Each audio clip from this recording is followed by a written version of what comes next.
40 ny isan'ireo kandida nametraka atota taratasy filatsahako fidiana ho solombavam-bahoaka ho an'ny distrika ny Mahajanga voalohany. Ny isa 9 kosa ho an'ny distrika ny Mahajanga faharoa. Afaka 2 andro dia ho fantatra ny lisitra ireo tena ho kandida. Ny fampidinika tamin'ny tompon'andraikitra ara-panjakana eto Mahajanga, ny ministry ny aditany sy ny fitsinjaram-pahefana omaly talata.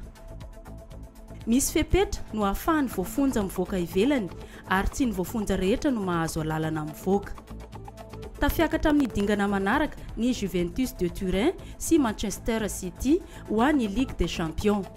Ireo no lohateny-baovao ho arahinao amin'ity alarobia atoandro ity, tateriny Anise Rasmandimby.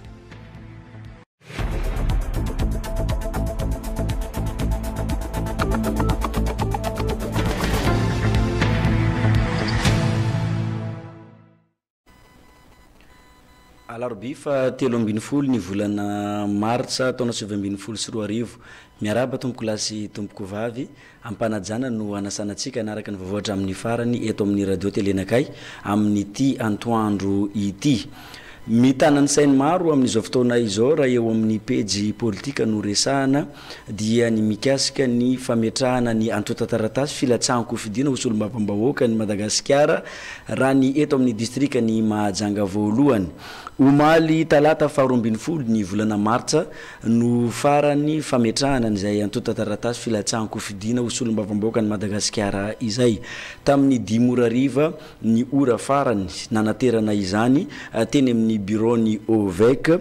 teny amin'ny village touristique iny no misy an'izay bureau izay. Tamin'ny andro ny omaly dia nifanesy betsaka ireo nietreritra ny ho kandida solombavam-bahoaka nanatitra n'izany antota taratasy filatsahako fidiana izany nanomboka ny maraina ary tsy nitsahatra izany raha tsy tamin'ny 10 ariva ny andro nyty talata 12 martsa ity. Niezaka ny nanaraka akaiky ny zavanisy ihany koa ny mpanao gazety teto Mahajanga, isan'izany ny mpanao gazety eto amin'ny radio telenakay Aldora Kotoarlala sitraka Raharinjatovo no mitatitra amitsika ny isan'ireo kandida solombavam-bahoaka eto amin'ny distrika ny Mahajanga voalohany sy ny anaran'izy ireo tsirairay avy. Fanampanazavana. Miisa 40 miandada mianaka ireo kandida ny rotsako fidiana ho solombavam-bahoaka atao anatin'ny distrika ny Mahajanga voalohany. Roa amin'izy 40 ireo ihany no vehivavy. Ny kandida natolotry ny antoko TGV eto Mahajanga raha Antanirina Lalao, fantatry ny rehetra amin'ny anarana hoe Nina, efa mpikambana teo nivo ny CT tany amin'ny andro ny tetezamita, solombavam-bahoaka ihany koa tamin'ny fitondrany iray teo aloha. Ankehitriny dia mbola ny safidy ny rotsako fidiana izy. Kandida manaraka Miza Ani, fantatry ny rehetra amin'ny solony anarana hoe Tsara Lambahoany, ny rotsaka amin'ny anarany manokana na ilay ntsona hoe indépendant. Mbola indépendant hatrany Randria Manantena VV, fantatry ny rehetra amin'ny anarana hoe VV Jirama. Aimé Tony Youssouf, fantatry ny Besiny Maro amin'ny anarana hoe Hashim Kely, isan'ny rotsaka ho fidiana ihany koa amin'ity fifidianana ity. I Nicolas Stefan izay efa solombavam-bahoaka ihany koa nandritra ny fitondrana teo aloha, ny rotsaka amin'ny anarany manokana ity kandida ity. Manaraka azy kandida natolotry ny antoko Tamami, Andriamatoa Samiary Florio, i Rajon Arson Christian ihany koa na fantatry ny Besiny Maro amin'ny anarana hoe Kiki, isan'ny rotsako fidiana amin'ity fifidianana ity avokoa. Asi Anziza Saïd, efa tsy vahiny amin'ny mponiny Mahajanga izay pitarika ny fikambanana TGBM eto amintsika. I Andrianantenena Martinien Ezeb, ny rotsaka amin'ny anarany manokana amin'izao fifidianana izao. Ny kandida natolotry ny antoko Team K25 eto Mahajanga, i Rarson Iajaniana Michel, fantatry ny Besiny Maro amin'ny anarana hoe Jaja, pitarika ihany koa ny fikambanana Jaja Group eto ataptanana ny Mahajanga. I Razafindrazana Samson Kleber, natolotry ny antoko VFM. Kandida manaraka Tilaimena Samuel, isan'ny zandry indrindra amin'ireo kandida rehetra ny rotsako fidiana, fantatry ny Besiny Maro eto ataptanana ny Mahajanga amin'ny ilay solona anarana hoe Boenjy Mangalaondra. I Razafindraibe Jean Arnaud, fantatry ny rehetra eo amin'ny tontolo ny fanatanjahantena indrindra fa ny basketball. Kandida manaraka i Azali Failaza, isan'ny kandida tanora ihany koa, zanaky ny tanàna ny Mahajanga, ary ny kandida fahenina amin'ny folo i Harisoa Gami nirotsaka amin'ny anarany tenany manokana ato anatin'ny distrika ny Mahajanga voalohany. Araky ny hitatsika teo dia 40 ny isan'ireo nanatitra ny antota taratasy filatsahako fidina ho solombavambahoaka ateny amin'ny OVEC. Mbola misy moa ny fijerena ny mikasika an'ireo antota taratasy izay ho an'ireny kandida rehetra teo ireny dia aorian'izay mety amin'ity farany herinandro ity raha ny fanazavana azo avy amin'ny tompon'andraikitra ny amoahana ny listra ho an'ireo kandida eo amin'izay fifidianana solombavambahoaka ny Madagasikara eto amin'ny distrika ny Mahajanga voalohany. Fa jerentsika tsiraidray am'izay ho an'ireo zay niantso ny mpanao gazety ny RTN nandritra n'izay fanaterana ny antota taratasy izay. Afakandro Christian nanatitra ny antota taratasy omaly niantso ny journaliste teto amin'ny radio télé nakany tenany raha tsika ny fanazavana. Kandida iray vonina ampandroso ny tanàna ny Mahajanga itondra ny etaetam-bahoaka eninivo ny fanjakana i Afakandro Christian, isan'ny rotsaka fidiana député ato anatin'ny distrika ny Mahajanga voalohany. Manodidina ny 3 mahery ireo mpiaradia aminy niara nanao karnaval lehibe niainga teny amin'ny jardin Kailaka hatreny amin'ny OVEC nitondra ny antota taratasy filatsahako fidina ny tolakandro ny talata 12 volana marsa 2024.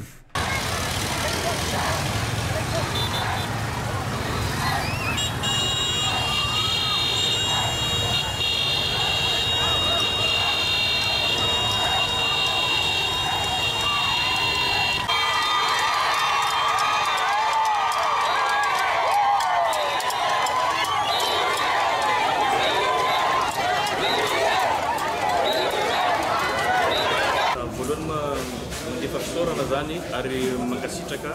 am'ireo vahoaka marobe izay tonga nanotronanay am'izao fanaterana an'izao antota taratasy mirakitra filatsahana ho solombavambahoaka satria resy lahatra zany izy ireo.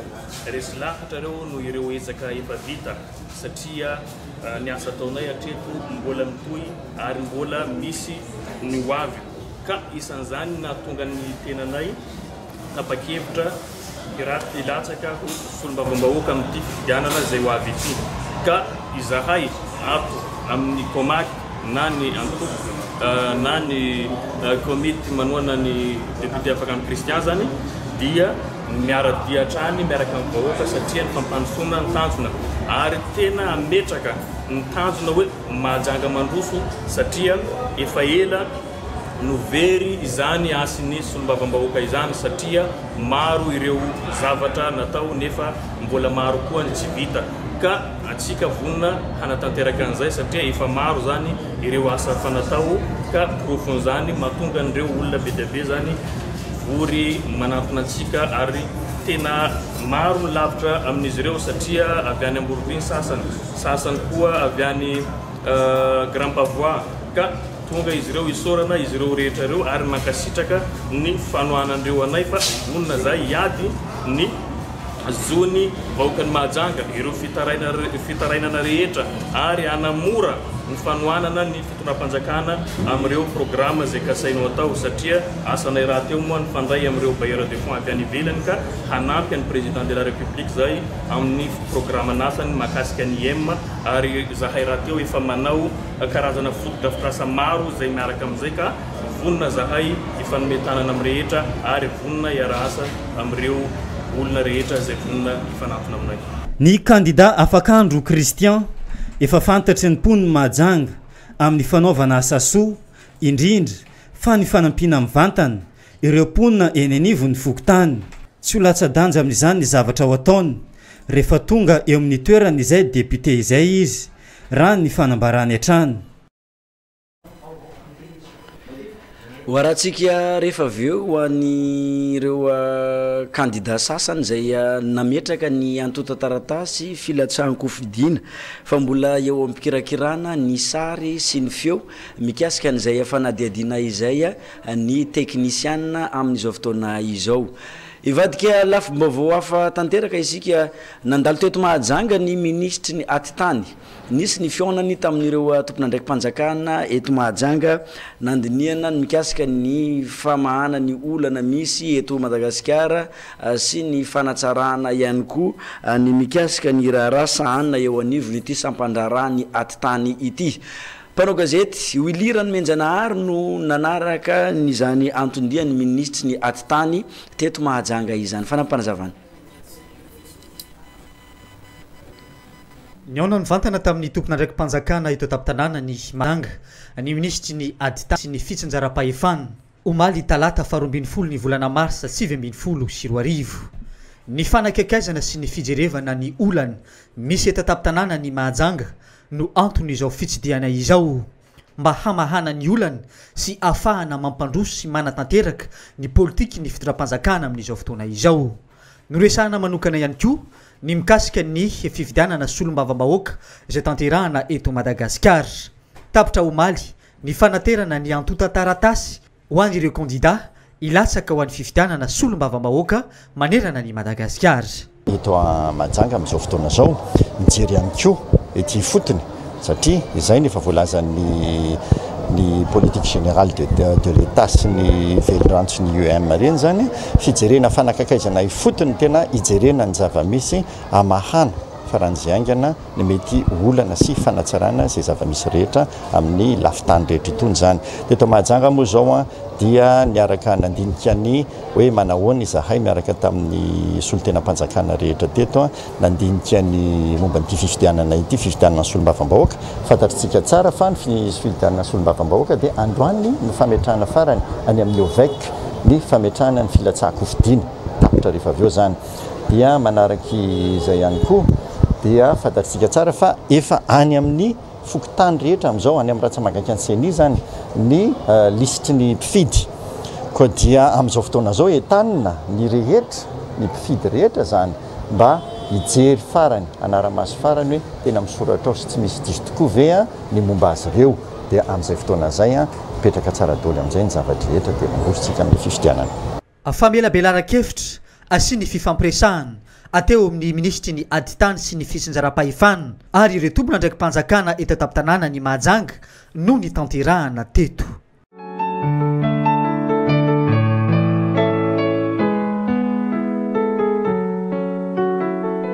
Amin'ny finoana sy fanantenana ny fitsanganan'ny tena maty no ampandrenesana ianareo avana sy namana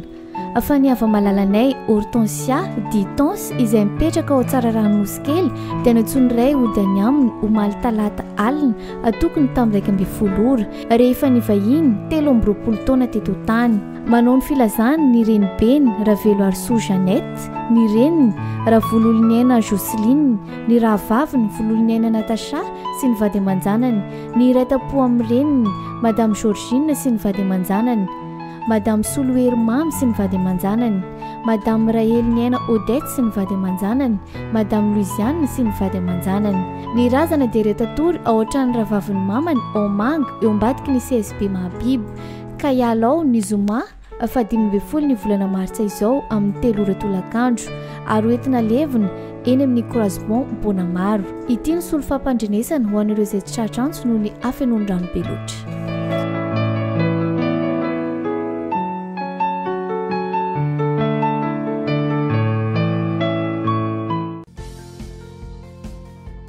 Ilazana ny mpianatra rehetra izay efa nanao na ireo izay mbola anao fisoratana anarana ao amin'ny Institut Supérieur au Management et Sciences Technologiques ISMST mba ho tonga natrika ny fivoriana izay ataony Zoma afa 12 ny volana Marsa 2024 avy izao amin'ny 8 ora maraina ao amin'ny amphithéâtre ny Institut bloc 7 Cité des Professeurs Tsararano ambony en face douane Miarinarivo hoy ny tale général ny ISMST Professeur Rasoanandrasana Emilienne.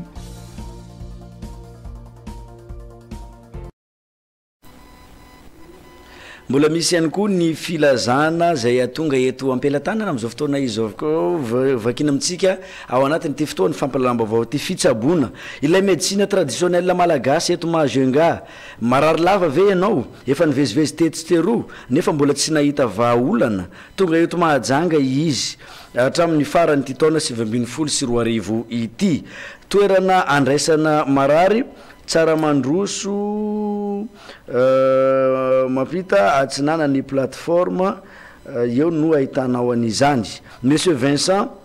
tradi praticien mitsabo malaza amin'ny zavamaniry sy ny otraka mitsabo ny aretina ny taiza efa ela toy ny cancer ny ozatra vavony koaka septra diabète goutte rhumatisme tension sinusite voa aty sy ny areti-po kyste hémorroïde fibrome fan angatra AVC malemy impuissance épilepsie fery tsy miteraka sy ny sisa maro isan-karazany araroty ary izao fahatongavana eto izao fa maro nefa nahita fahasalamana tao aminy ny consultation 10,000 ariary raha ny sara-pitsaboana mirary raha malinanao izany dia tongava maraina amin'ny 8 hatramin'ny 12 antoandro ariva amin'ny 2 hatramin'ny 9 ny laharana fahana miantso ny tompon'andraikitra 032 74 081 27 033 68 092 14 034 06 059 46 miaviabe mandreva iny ny fotoan'ny fampahalalam-baovao amin'ny ty antoandro ity ahitana ny monsieur Albert ato ankavanana ato sy monsieur Élisée ihany koa ataoko avy mivahiny eto izy mirahalahy reo miaraba tompoko salama tompoko salama tompoko atazanana jiro ny eto anoloantsika eto amin'ny plateau ny radio télé nakay ampafantatra an'izay indrindra no antondy alohan'ny resany monsieur Albert mitodika ato amin'ny monsieur Élisée ina marina ny tena zavatra vokarina efa nanao lumière zay taloha teto Majanga ary nisy fotoana zay nisy faninanana iraisam-pirenena natao teto Madagasikara nisy mifaninana tany province de niakatra Antananarivo nanao final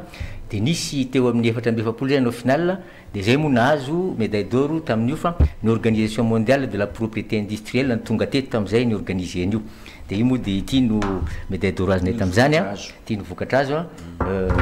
tena volamena io 250 grammes d'or tsangana kely izy vita tena volamena io 250 grammes d'or ty zany hoe ty zany tsy nigasanao ty fa tena le firenena zay iraisam-pirenena mihitsy mikasika ny organisation mondiale de propriété industrielle miaro ny zavatra fonony olona zany de zao zany zay zao amokatra am'izay hoany tanànany Mahajanga de zay no mahatonga anay tonga eto ampiseho aloha zay zavatra azonay aseho am'izao eny tompoko misy jiro no tazana eto betsaka ny ampoule hita amin'izy ty hitondrana fanazavana ina marina le izy dia ahoana mikasika an'izy reto monsieur Albert ya misotranao anisea miarabantsika rehetra mijery ny fahitalavitra eretena zao any amin'ny tokantrano any am'izao fotoana zao de mampiseho anareo an'ity jiro ty ny tena koa jiro zay mbola tsy de be mpanao tsisy mpanao mihitsy raha tena marina io hitantsika io zao de jiro vita amin'ny cristal mihitsy io ao anatin'ny cristal misy andreny le zavatra hitantsika anatiny eo io mirehitra izy io fa raha jereny andreny pimaso zany io misy anisa de ohatrany hoe haingotrany le izy mahafinaritra be fa io zany mirehitra afaka misolo mihitsy ny jirotsika ny tokantrano any raha ohatra hoe délestage zany ny tonga de afaka mampiasa nyty jiro ty tsika lava be moa le izy eo fa misy boribory 20 izy eo fa mizara telo zany zao ny zavatra ataonay amin'io fa tsy de hoe io ihany voalohany ohatran'izao zany enina ohatran'izao fotsiny le izy de ity zao ny pile mandefan'io de zay ny anankiray dia manaraka an'izay koa zany misy koa le anankiray enina ohatran'izay arakaraka an'le fahazavana tianao zany ohatra tsy ampy anao le enina apina le ohatran'izay de misy boîtier mandefa azy pile zany fa ohatra hoe mbola tianao azava ohatran'le any atrany lampe tube misy le izy de ohatran'izao zany le izy ka ity zany mandeha pile daholo zany ty zavatra hitantsika eto reto pile kely sala am'izao le izy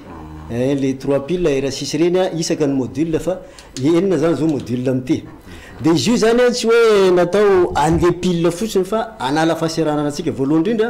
raha lefa amin'ny courant zany le izy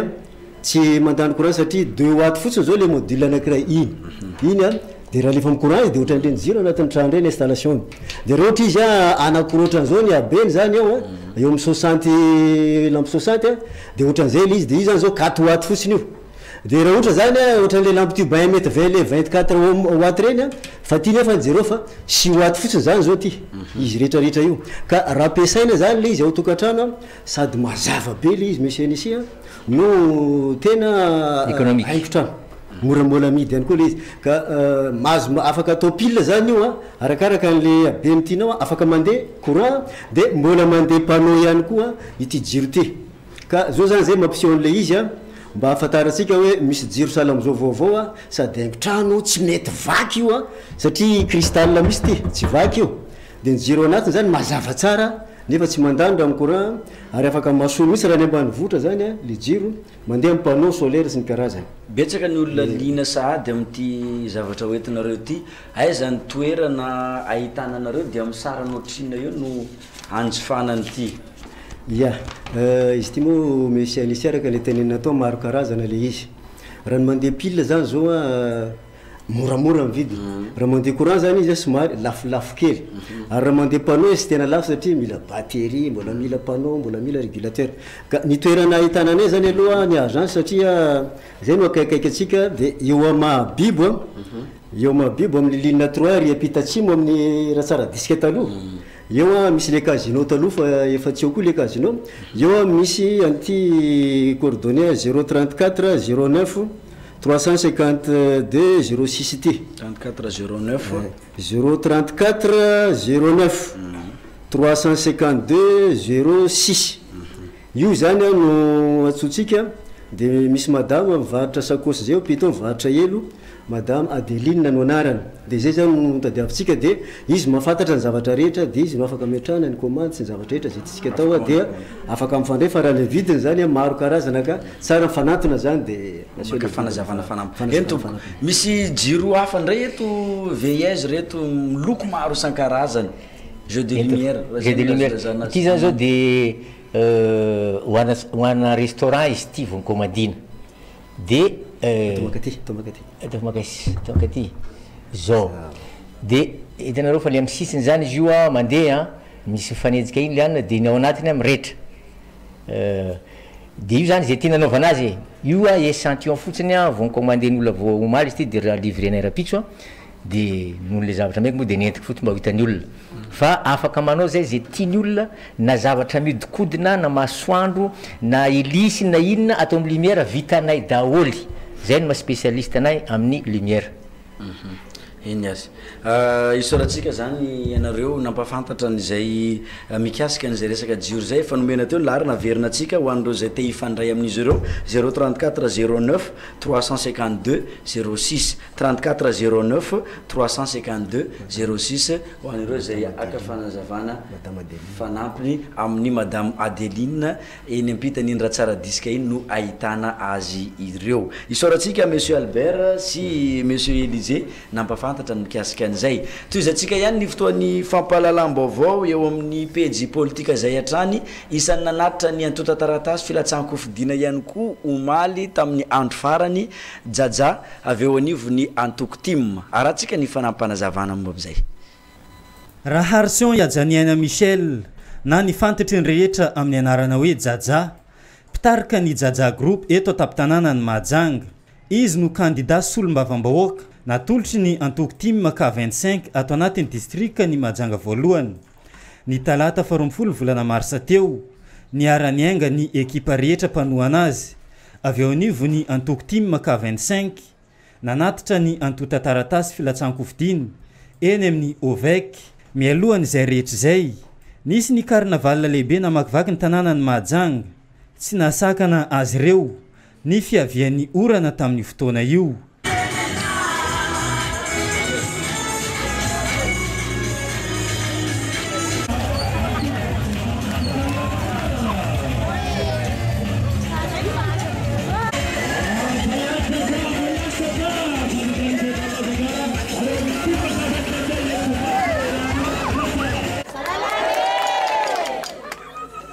betsaka n'Andriamanitra atsika satria nahazo tsodrano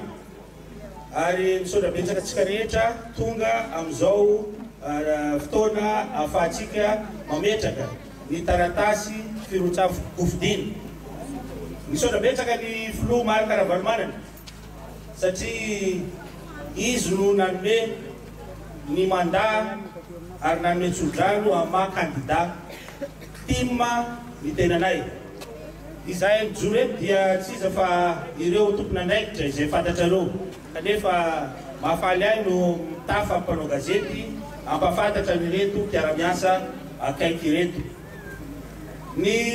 liste iray miaraka amiko, ny tenako moa dia tête de liste, premier liste Jaja no fiantsoana ahy na Rahasoa Ianjanena Michel. Fa Jaja zay na botrabotra ka dia zay no fankafantarantsika tokoa. Ny deuxième liste dia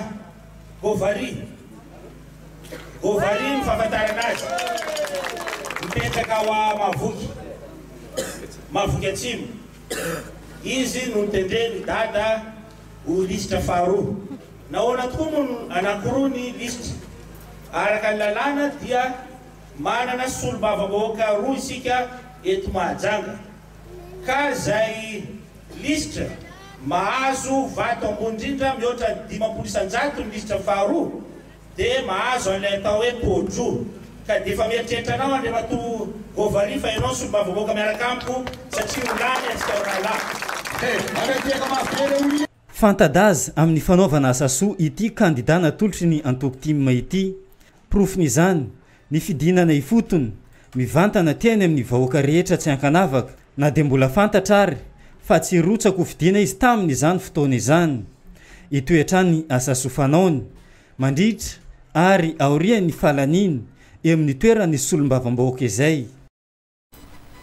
Alohan'ny andraisantsika ny vahiny manaraka ampahafantarina anao ihany koa ny candidat manaraka amin'izay filatsahany kofidina ho solombavambahoaka ny Madagasikara eto amin'ny distrikany Mahajanga voalohany izay.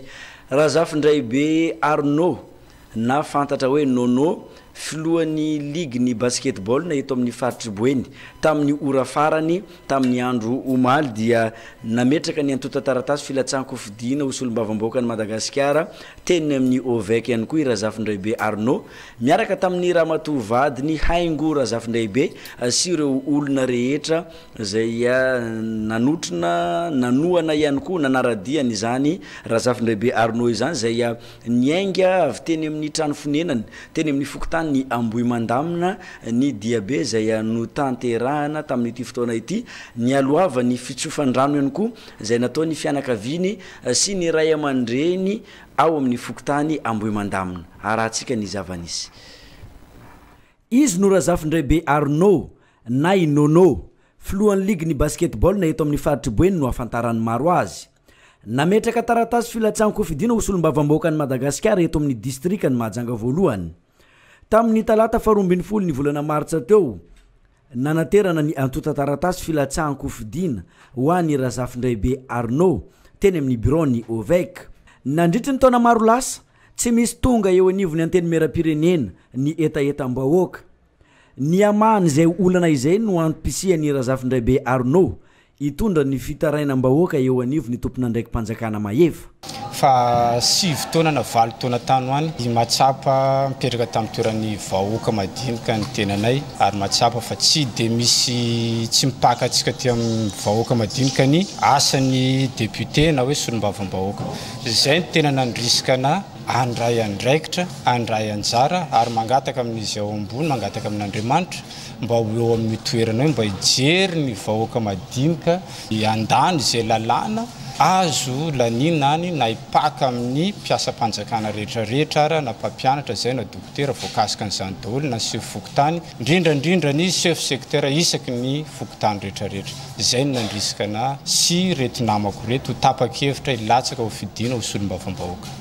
Tsy nampoiziny maro ny filatsahany kofidina ho solombavambahoaka nataony Razafindraibe Arnaud filohan'ny ligue ny basketball na eto amin'ny faritry Boeny tamin'ny andro farany fanaterana ny antota taratasy na izany anefa dia betsaka ny faly tamin'ity fanapahan-kevitra ity ary vonina ny anoana sy anaradia azy avokoa izy ireo. Voapetraka zany ny dossier ny député Arnaud fotoana zao dia miandry antsika zay angamba azo lazana eto miandry antsika nanoanany député Arnaud zany de tsara be le sanganasy naraka nilazany tamin'ny Inter Victoria efa misy vary taona lasa zay hoy tsy zavatra mety teto kanefa rehefa nijerevanay vinavina napetrany député Arnaud io zany tena tonga mitadiavana azy mihitsy indrindra moa le fokotany zay misy anay tsara rano ndraiky mahavoky io zany izy angamba ny dokotera navitra an'io etretinay zany vahoaka marobe nanoana sy nanaradia ny razafindray be Arnaud na Inono filohan'ny ligne basketball na etoboeny nandritra ny diabe alohan'ny fanaterana ny antota taratasy teny amin'ny OVEC teo anila ny Arnaud razafindray be mandrakariva ihany koa ny Ramatovadiny haingo razafindray be niainga avy teny amin'ny trano fonena ny razafindray be Arnaud teny amin'ny fokotany ny Ambohimandamina ity diabe ity ka ny afara teny amin'ny bureau OVEC notronon'ireo olona be debe zay mpanaradia azy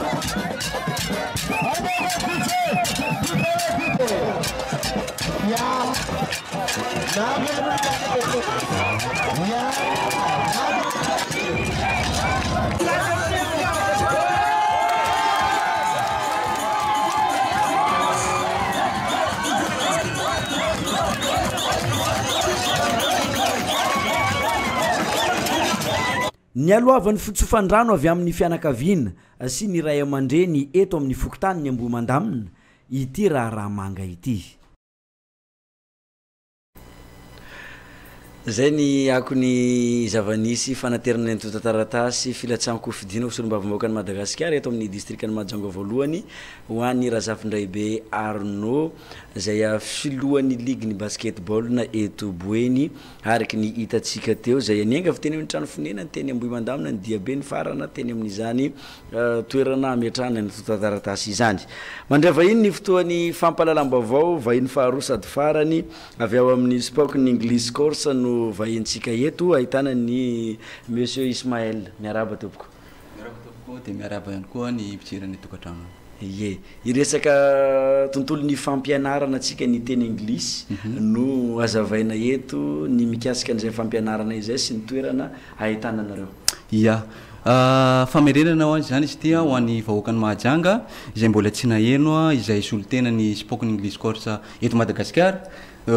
spoken English course moa zany araky ny fahafantarana be sy maro azy dia fampianarana teny anglisy amerikanina eto Madagasikara zany io fa misandraka zany zay am'izao fotoana zao de nasina am'izay zany isaky ny province dia eto Mahajanga zany zay solotena eto Mahajanga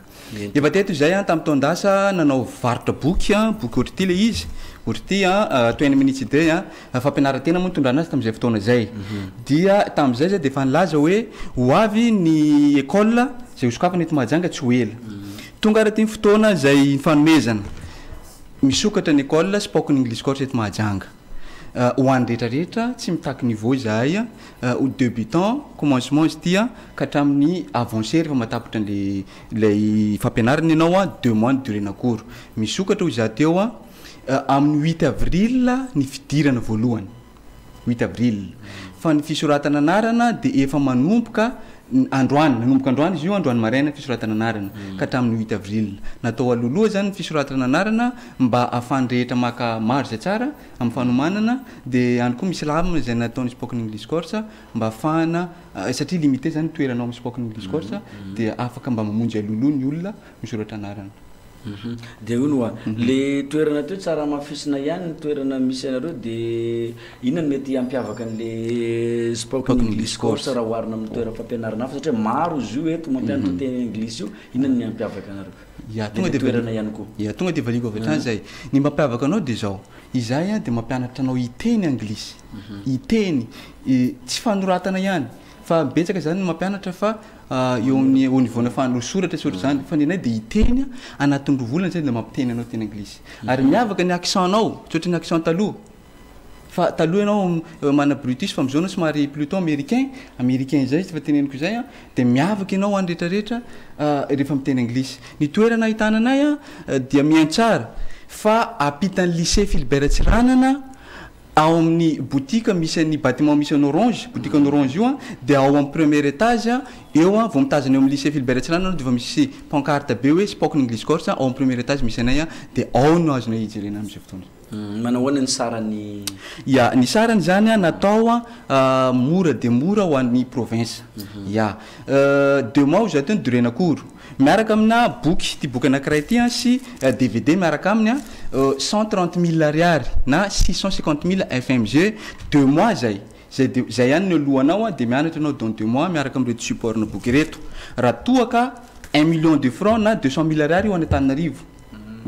Zany hoe ity boky ty ihany koa azonao jifaina manokana ao amin'ny spoken English course afaka hoe raha ty ihany tianao ampiasaina dia efa anatin'ity miaraka amin'ny support afaka mianatra amin'ity ianao dia ty jifaina manokana izay fotoana izay. Dia fampatsiahivana ho an'ireo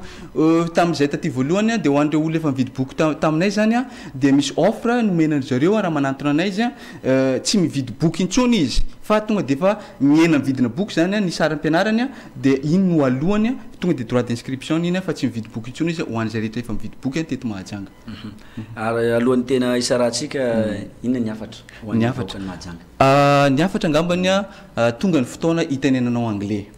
Somary tara atsika nivoaka Mahajanga ny surtout ny mpianatra ny ankizy ve no tsy lina sany mpampianatra ve tsy misy dia zay nantony hoe aloha asina spoken English course ty dia afaka mba hiteny anglais daholo amizay andao hiteny anglais atsika anglais américain efa mivoatra atsika elantsika amizay le taloha fa efa mivoatra naiza naiza lianao aiza lianao amiteny anglais daholo ny tandretrarehetra dia angambany mame contact angambany tsy maninona afaka omena fa fanolo miantso anareo mazavana. Ny contact dia 034 86 549 71 na 032 42 635 73. Ny information farany angambany 2 mois zao teny durée nakory 4 fois par semaine mianatra adiny ray sasany isaky ny mianatra dia misy ora isafidiananao ao anatin'io dia rehefa makao moa anao zany maka enseignement dia omena ianao zay rehetra zay. Tsy mifidy taona le izy tsy mifidy taona io tsy mivody niveau ihany koa vao hianatra iteny izy raisitsika hoe classe de 6e miakatra zany izy dia efa miteny okay for everybody let's speak English it's time to show your color right now. Okay. Izao rahantsika Andriamatoa Ismaël avy ao amin'ny spoken English course zay nampafantatra ny mikasika an'izay fampianarana teny anglisy américain teo izay mankasitraka tompoko dia mirarasoa tompoko mankasitraka toezatsika ny fotoana mbola eo amin'izay vaovao ny lafiny politika izay atrandy nanatitra ny antota-taratasy teny amin'ny OVEC ihany koa madame Miza Ani fantatra atsika am'le hoe tsara lambahoanjy omaly no nametraka an'izay antota-taratasy izay teny amin'ny OVEC ity ramatoa ity ifaninana ao anatin'ny fifidianana solombavam-bahoaka eto amin'ny distrika ny Mahajanga voalohany nisy ny fampiantsoana mpanao gazety radio télé nakay mitaritra amin'ny zava-misy.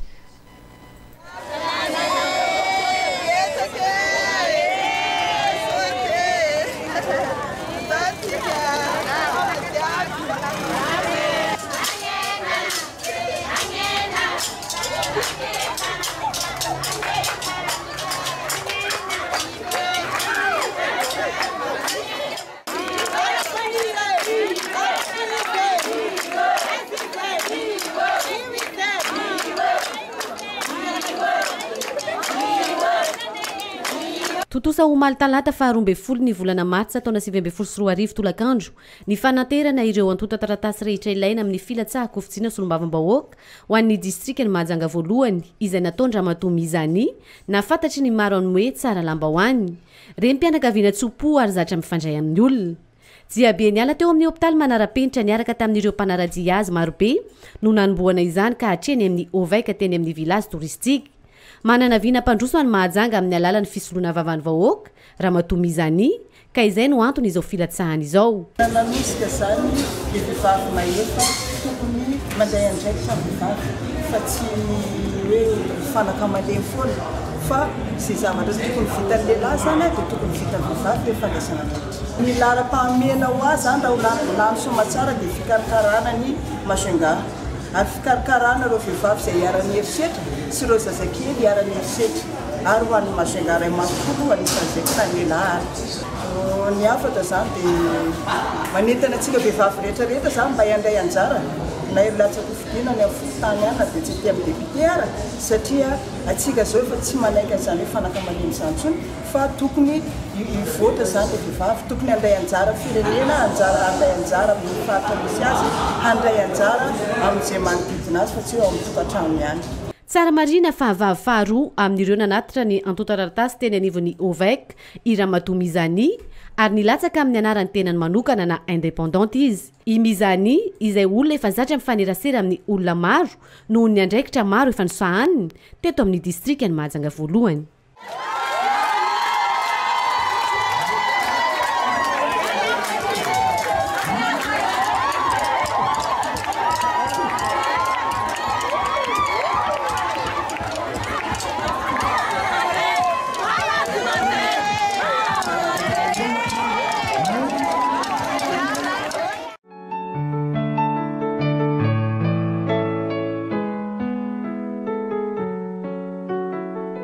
Amin'ny finoana sy fanantenana ny fitsanganany tena maty no ampandrenesana ianareo avana sy namana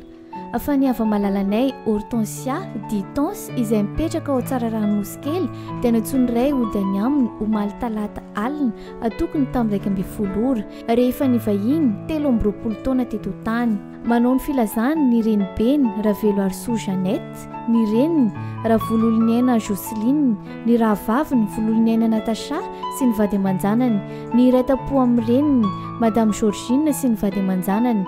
Madame Soloery Mamy sy ny vady aman-janany, Madame Raheliniaina Odette sy ny vady aman-janany, Madame Louisiane sy ny vady aman-janany. Ny razana dia retatory ao an-trano rahavaviny mamany Omanga eo ambadiky ny CSB Mahabibo, Kayalao ny Zoma fa 12 ny volana martsa izao amin'ny 3 ora tolakandro ary hoentina levina eny amin'ny croisement Bonamaro. Ity ny solo fampandrenesana ho an'ireo izay tsy tratrantso noho ny afenon'ny rano be loatra.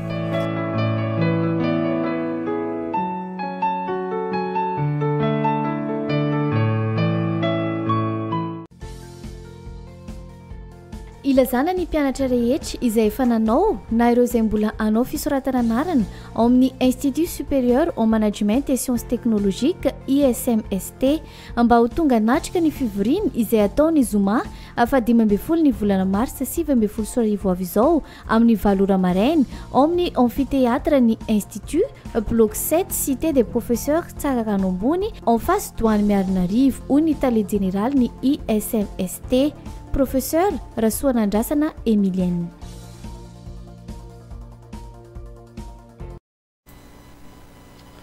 Filazana manaraka indray fitsabona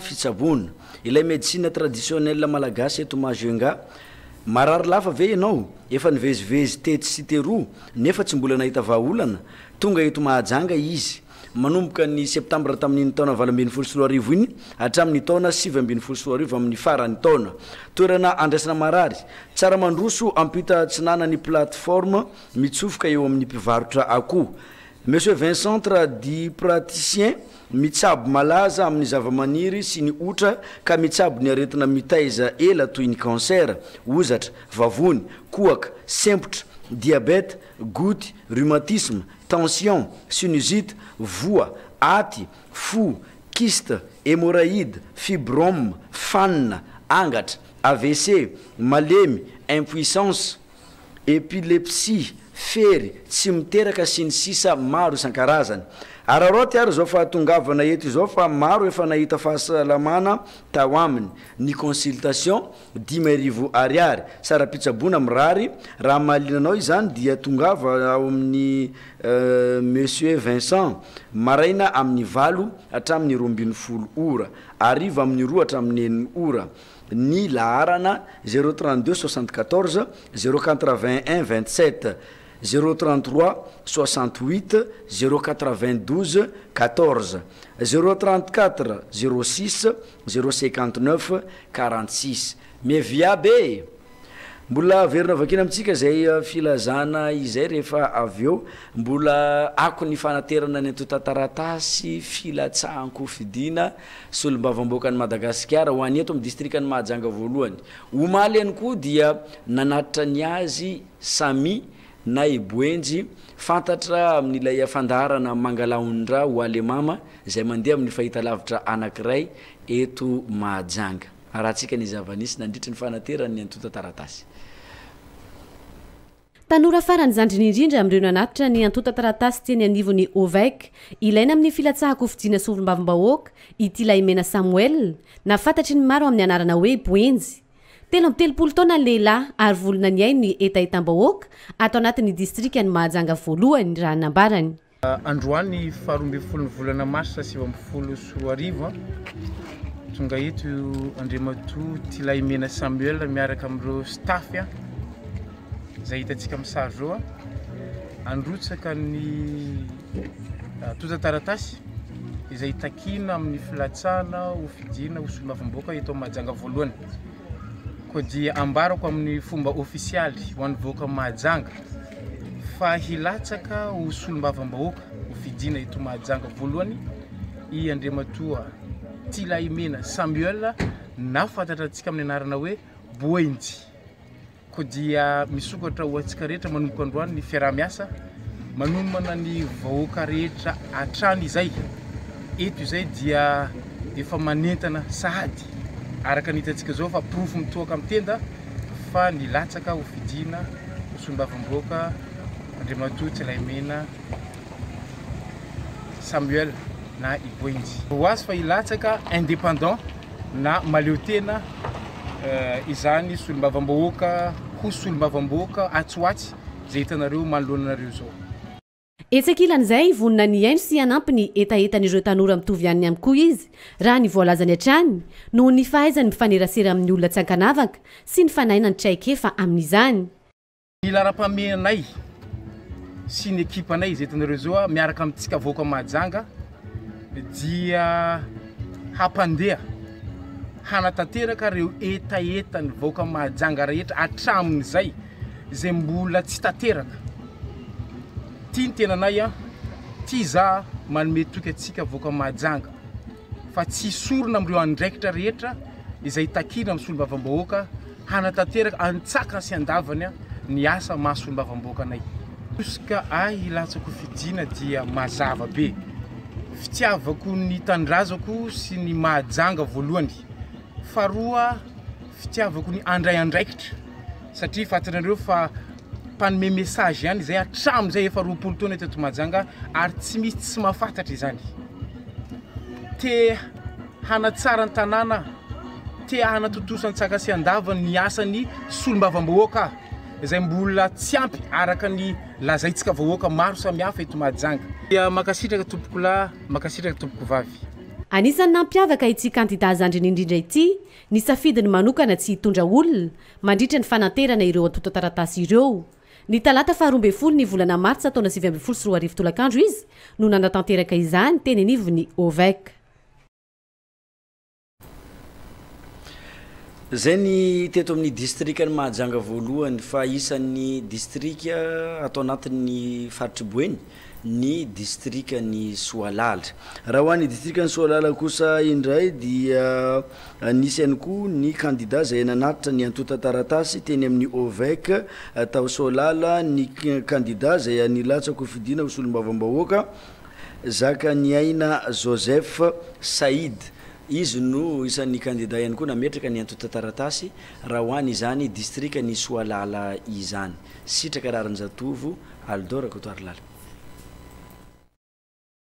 i Andriamatoa Said Zakaniana Joseph no anisan'ny kandida voalohany nanatitra ny antota taratasy ho filatsahako fidiana solom-bavim-bahoaka ao anatin'ny distrika ny Soalala teny anivony Ovek nasehon'ireo vahoaka ray manontolo fa i Andriamatoa Naina no andrasan'izy ireo hitondra ny fampandrosoana ho an'ny distrika ny Soalala izay efa latsaka kantereny raha ny voalazany ireto vahoaka ireto izahay solontenan'ny vahoaka eto amin'ny district ny Soalala dia mankasitraka ny firotsahany Andriamatoa Naina ho solom-bavim-bahoaka eto amin'ny district ny Soalala ary izahay dia vonona hanoana azy hatramin'ny farany ary vonona hiara-dia aminy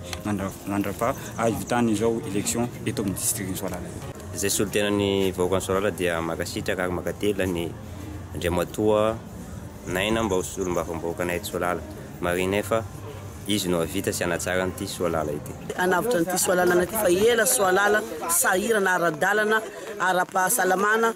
ara-momba ny fampianarana zany dia miangavy misy zay na ny rano na eto amin'ny aéroport zay zao anatin'ny misy orana fa tena mivavaka amin'Andriamanitra zay olany misionaina fa hatramin'izay manotrona anazy zay. Lahara-pahamena ho an'ny Andriamatonainy ny ampiova ity tanàna ity ho Soalala mandroso raha ny tanjona efa napetrany. Hita fa mangetaheta fiovana ny vahoaka ny Soalala. Hita manantena aina vao ny vahoaka Soalala. Tonga ny tenako hitondra an'izany aina vao zany. Faly izy ireo satria nisy mpiay, nisy solombavam-bahoaka vehivavy zay nahavita azy nentiko niaraka amin'ny vato nijery foty ny olana izy ireo. Ohatran'izay ny commune efatra hitaka ambody tanteraka. Tsisy mpiay, tsisy lehibe ny district, tsisy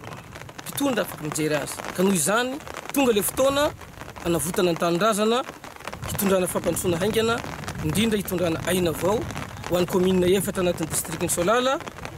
ka mampanantena ny tenako fa voatitra zay voapetraka somatsara isaonan'Andriamanitra ny antota taratasy filarotsako fidina.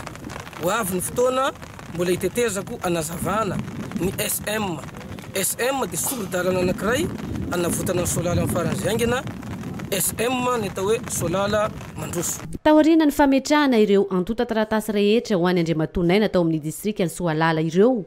Dia nisy ihany koa ny famelabelaran-kevitra izay nitanterahany kandida ho fampahafantarana ny antony nandraisana anjara amin'izao fifidianana solombavam-bahoaka izao. Tonga maro ny pon'ny Soalala nanotrona izay famelabelaran-kevitra izay.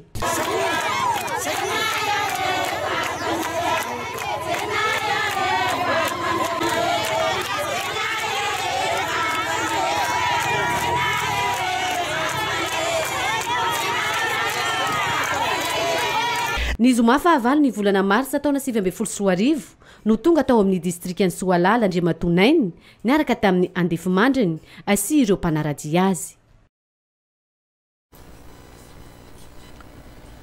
Vaovao eo amin'ny pejy sosialy kosa indray. Heritaona mahery izay no nilomano tao anatin'ny fanampina ny vahoaka ny fanaovana asa soa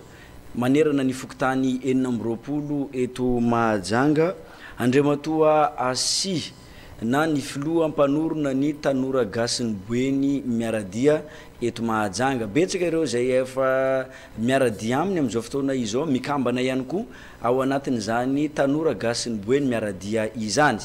Mbola mitoy ny asa sosialy fanampina fitsonjovana ny vahoaka ny anivon'ny fiarahamonina amin'izao fotoana izao amin'ireo foky sy fikambanana maro isan-karazany izay ataony Andriamatoa Asi filoha mpanorona ny tanora gasiny Boeny miaradia.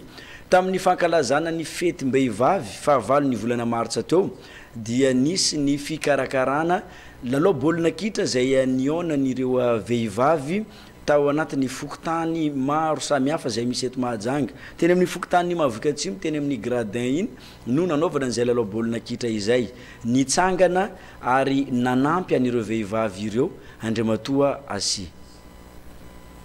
Nanome ondrikondroka matavy miisa 2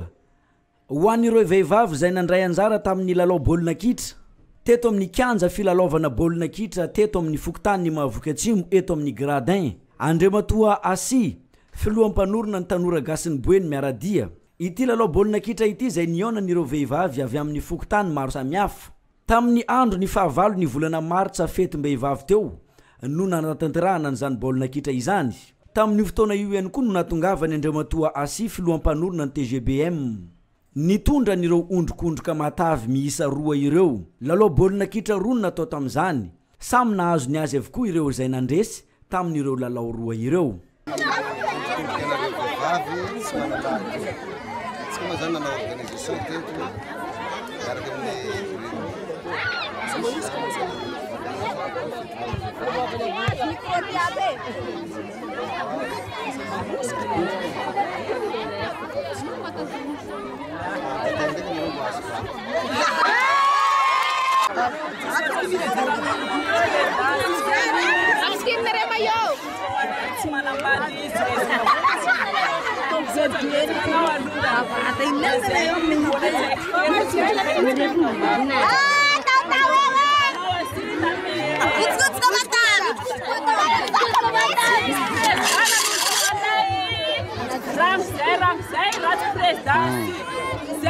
manaraka na aiza tanymba na aiza tanymba maegnany zay zavatsy rina mba ho azonao zanandriamanitra ankoatra zay toy ny mahazatra ny asi eo amin'ny resaka fanaovana asa soa tsy nisy ny alamaina ihany koa ny ekipa vehivavy zay aresy nandritry nyzao lalao baolina kitra teto amin'ny gradin izao nahazo fanomezana vola avy amin'ny Andriamatoa asi ilay kalaza amin'ny fanaovana asa soa eto Mahajanga ny ekipa resy tamin'ireo lalao roa zay nitanterahana ireo afaliana tsy ombitratra no hita tamin'ireo mpilalao nandritry nyity valomaritra ity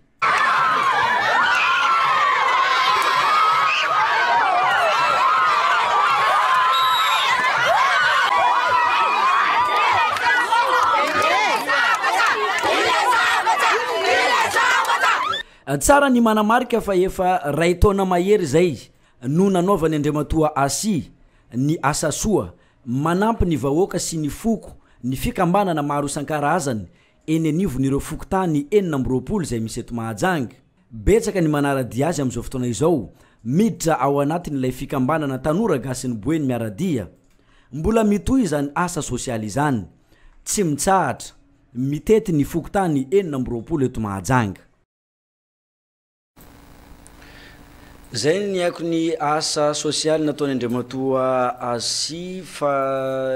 efa vonina ihany koa ireo vaovao zay misongadina angazety zay mpivoaka isan'andro nivoaka tamin'ity andro ny alarobia fa 17 ny volana martsa ity ny gazety taratra no anokafatsika ny vaovao gazety anio tontolo ny tsy fandripalemana fanafiana teny Andoharano fotsy efatra ny doboka Entsiafa anisan'izay le polisy pejy 7 no hitaterany gazety ny fanadadiny pejy 7 kosa etsiky ny mpianatra ao vontovorona raikitra indray ny torabato sy ny lacrimogène pejy 2 tambazotra ny mpangalajaza 10 mianadatratra ny velapandriky ny zandary ao amin'ny pejy 7 raharaha Jardin Antaninarenina namoana didy fampisamborana Ilalaina Bertnes sy ireo mpividy ny tany gazety ity tandrazana fifidianana solombavam-bahoaka resiny tsy miankina ny antoko politika pejy 7 no ahitantsika izany ao amin'ny pejy 5 tambazotra ny mpivarodraza 10 mianadava ao sambotry ny zandary pejy 2 famarotana tany-panjakana misy ministra Beafera ao amin'ny pejy 4 Nosy Maurice iketrika ny tombotsoany eto Madagasikara pejy 4 Ando Ratsimba itondra rivo-bavao ho an'ny Atsimon-drano lapany Tsimbazaza mba tsy feno kolikoly intsony mitatitra ny fanadediny ao anatin'ny matoan-datsoratra ny gazety ity tandrazana anoizantsika azy ny gazety Marikoditra Prime Ministre Tsay Christian tsy ekena intsony ny goragora ao amin'ny pejy 4 no ahitantsika izany mbola ao amin'ny pejy 4 trany mpitondra malagasy manatrika fetin'olona maniry manitra fotsiny tatery ny gazety Marikoditra eto ny fitsidia ny filoam-pirenena malagasy tao amin'ny Nosy Maurice makasika ny fitrandrana fasimainty tsy misy tombosialy hoy ny ministra pejy 7 no ahitana ny fanadediny amaranantsika azy ny gazetiko pejy 7 vaovao veonivo ny politeknika vontovorona raikitra indray ny sakoroka sy ny barazy ary ny bomba lacrimogène ao amin'ny pejy 4 betsiboka kidnapping hisy olona ambony sy ny mpitandro filaminana ho samborina atoato ao amin'ny pejy 4 trany faravohitra lehilahy iray maty no tapahany ny mpanendaka ny filahiny makasika ny fividianana solombavam-bahoaka eto Madagasikara kosa miisa 770 ny kandida misy tokana monja any amin'ny distrika sasany amin'ny pejy 4 no ahitantsika izany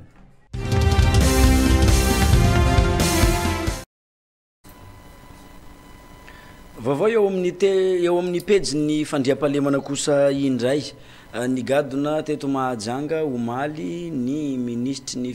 filaminam-bahoaka nisy ny fionana tamin'ireo polisy nasionaly teto Mahajanga zay natao teny amin'ny foibe nyty sampandraraha ity teny amin'iny fokotany ny mangarivotra iny ny antony fionana dia ny fanatsarana ny fomba fiasa sy fanomezana ny toromarika rehetra amin'ny ady atao amin'ny resaka tsy fandiam-pahalemana voakasika tamin'izany ihany koa ny mikasika ny fanaovana PR zay atao ny police nationale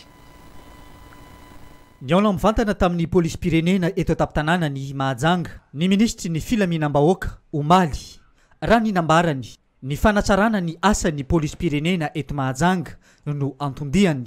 nisy arak'izany ny fionana mivantana nataony tamin'ny polisy pirenena teto amintsika eto Mahajanga moa zany aloha no fandraisana ny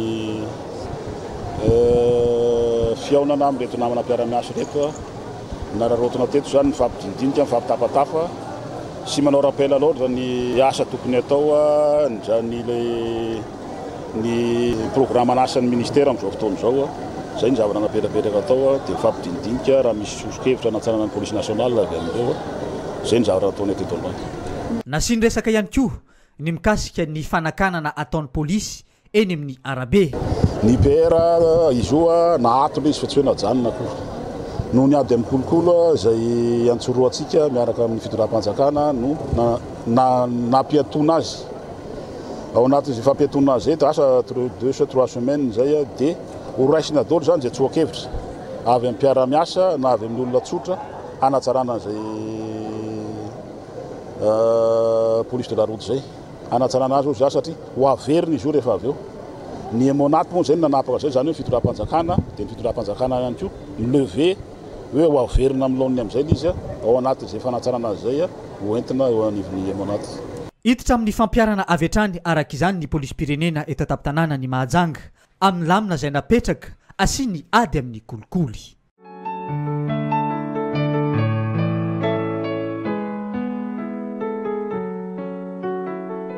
amin'ny finoana sy fanantenana ny fitsanganany tena maty no ampandrenesana ianareo avana sy namana afa ny ava-malalanay Hortensia Ditons izay mipetraka ao tsara ranonosy kely dia natsony ray hodany aminy omaly talata alina atokony tamin'ny 12 ora rehefa ny vahiny 13 taona teto tany manao ny filazany ny renibeny Ravelo Arso Jeannette ny reniny Ravololinaina Joseline ny rahavaviny Vololinaina Natasha sy ny vady aman-janany ny raitapo amin'ny reniny Madame Georgine sy ny vady aman-janany Madame Soloery Mamy sy ny vady aman-janany Madame Raheliniana Odette sy ny vady aman-janany Madame Louisiane sy ny vady aman-janany ny razana dia retatory ao an-trano rahavaviny mamany Omanga eo ambadiky ny CSB Mahabibo ka ialao ny Zoma fa 12 ny volana martsa izao amin'ny 3 ora tolakandro ary hoentina levina eny amin'ny croisement Bonamaro ity ny solo fampandrenesana ho an'ireo izay tratrantso noho ny afenondrano be loatra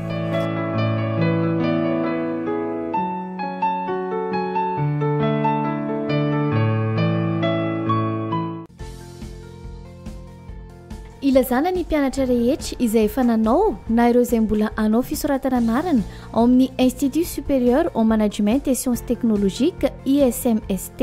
mba ho tonga natrika ny fivoriana izay ataony Zoma afa 12 ny volana marsa 7 sorivo avy izao amin'ny 4 ora maraina ao amin'ny amphithéâtre ny Institut bloc 7 cité des professeurs tsara rano ambony en face douane Miarinarivo hoy ny tale général ny ISMST Professeur Rasoanandrasana Emilienne.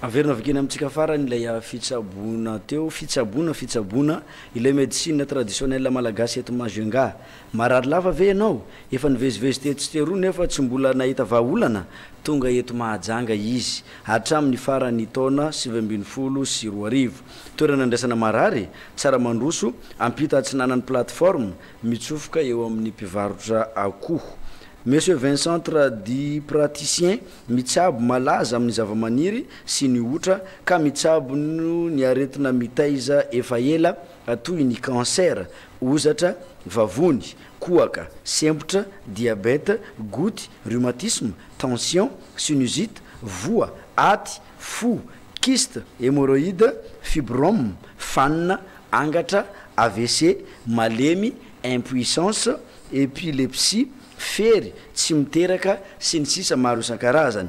Ararotera zao fa tongavana eto izao fa maro ny efa nahita fahasalamana tao aminy ny consultation dimerivoariary sarapitsabona mirary raha malinanao izany dia tongava amin'ny maraina amin'ny 8 ora hatramin'ny 12 ora antoandro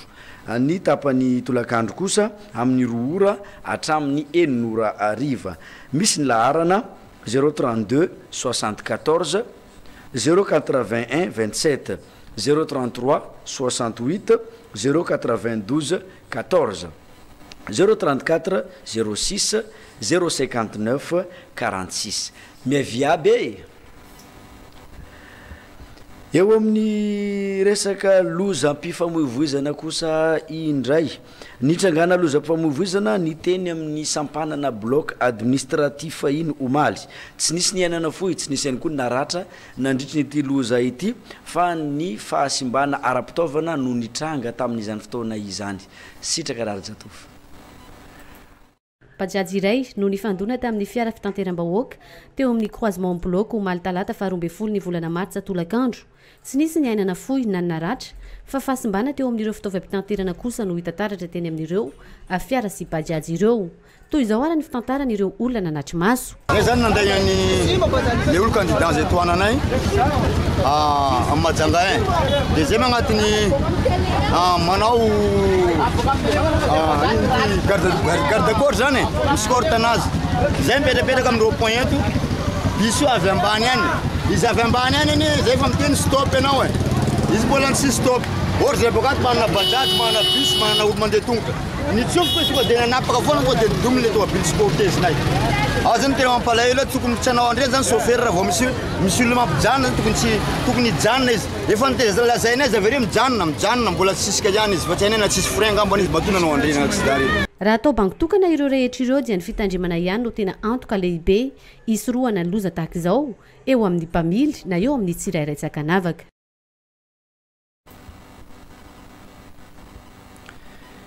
eo amin'ny tontolo ny baolina kitra kosa indray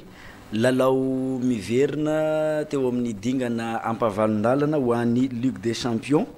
raha tsy aivona dia nisy ny fionana teo amin'ny Juventus de Turin sy Atletico Madrid zay nandese ny Juventus tamin'ny isa 3-0 izany teo ihany koa ny lalao fionana teo amin'ny Manchester City sy Schalke 04 zay nandesena tamin'ny isa mavesatra fandesena ho an'ny Manchester City 7-0 amin'ity androandroany ity mbola misy ihany koa ny lalao manaraka dia ny fionana eo amin'ny FC Barcelone sy Lyon fiteny rano menjanahary ny zavanisy sy ny fandaram-potoana ihany koa an'izay Ligue des Champions izay tafiakatra amin'ny dingana manaraka ny ekipan'ny Juventus de Turin raha nanamontsana ny Atletico Madrid tamin'ny lalao miverina ampavalondalana izay nitanterahana omaly 12 ny volana martsa Juventus de Turin nandresy tamin'ny isa 3-0 atao amin'ny taniny raha tsy aivona dia niondrika nanolona ny Atletico Madrid tamin'ny isa 2-0 ny Juventus de Turin tamin'ny lalao mandroso io isa 3-0 io no efa ampy yakara ny Juventus de Turin amin'ny dingana manaraka Cristiano Ronaldo no natafiditra baolina 3 ho an'ny Juventus This match is flying by. Bernadeschi's ball in! Cristiano Ronaldo is there yet again against Atletico Madrid. Juventus moving the ball around well here in the early stages of the second half. It's into Ronaldo! Saved by Oblak. What a save. No, it's in. It's over the line. It's gone over the line and Juventus are level. Ball crossed the load. Another magnificent Cristiano Ronaldo. Ny lalao faharoa kosa ny fionana teo amin'ny Manchester City sy Schalke 04 isa mavesatra de mavesatra no nandavony Manchester City ny Schalke 04 isa 7-0 be izao no nisarahany rotonta raha tsy aivony dia 3-0 no lalao mandroso tamin'ny lalao ampavalondalana niona ny Manchester City sy Schalke fandresena atrany ho an'ny Manchester City tafiakatra amin'ny dingana manaraka ihany koa ny ekipa Anglisy ity. Too easy for Sergio Aguero. Aguero, stumbled by Aguero. Second goal for Sergio Aguero. Didn't make any difference. The awareness into Aguero. Not quite sure what Furman's doing, the goalkeeper. And he's trying to stand up as long as he can, make himself nice and big. Nilalao androany, 17 ny volana martsa 2024 FC Barcelone iona amin'ny Lyon ary ny Bayern Munich ampetrano Liverpool. De iny lalao baolina kitra ihany koa tomboko lasy tomboko vavy no amaranatsika ny fotoany fampahalalam-baovao tamin'ity alarobia fahatelo ambin'ny folo ny volana martsa taona 2024 ity. Eto dia mametraka ny fialantsiny sahady ho an'ireo efa miandry fatratra ny série eto amin'ny radio telenakay sy ny kiasy no ny fahatarana eo amin'ny alavany izay vaovao tamin'ity alarobia ty izay mametraka ny fialantsiny tompoko. Fotoana metrako ny veloma mandrapitafa ho amin'ny manaraka indray rariva ny vaovao amin'ny fiteny paritra. Veloma tompoko. Tranombarotra Mini Prix eo ampitany CSP Mabiby mivarotra kojakoja ao tokantrano sy ireo fourniture scolaire. Bijoutier Sadek Majanga et DJ Sniper de Madagascar Molotrotsika Diaby eto Majanga. Soirée dancehall Mangawiti et show live avec la Sainte. Samedi 16 mars 2019 à partir de 21h au restaurant Julira ex Baranéné Bon Blanc. Majanga, invité spécial, princesse de Majanga, en poudre Kunrencho Sumazavam Nam Datsika. Samedi 16 mars 2019 à partir de 21h au restaurant Julira ex Baranéné Bon Blanc. Majanga. Au nouveau Tomatika, Pafa 2000 Ariar na 2000 francs FMG. Au platine, Zane Kenitsima Gagatsika Tomajanga, DJ Sniper de Madagascar Baba, Ambiance Simile Sikidi, Simile Pumasi, Farosana Harfu Pumasnai, et Majanga, Avia Jabane Rom Quartier, Faresa Doy Tomajanga, Jusqu'à Maniakanda, Kiazami Malaki Milevofu, partenaire, M3 TV, RTN, sponsor, Bijoutier Sadek Majanga, Suratom Jorum Tene M3 TV Etu, Sinem RTN. Datsika, samedi 16 mars 2019, show live miarakam la Sainte. Que prix d'entrée na tola mafatsika jeu miarakam suma. Sécurité assurée, parking bien gardé. Et tu m'as remonté tsika roue la Sainte. Restaurant snack bar Julira, ex Baranine, nanolotra anao teo.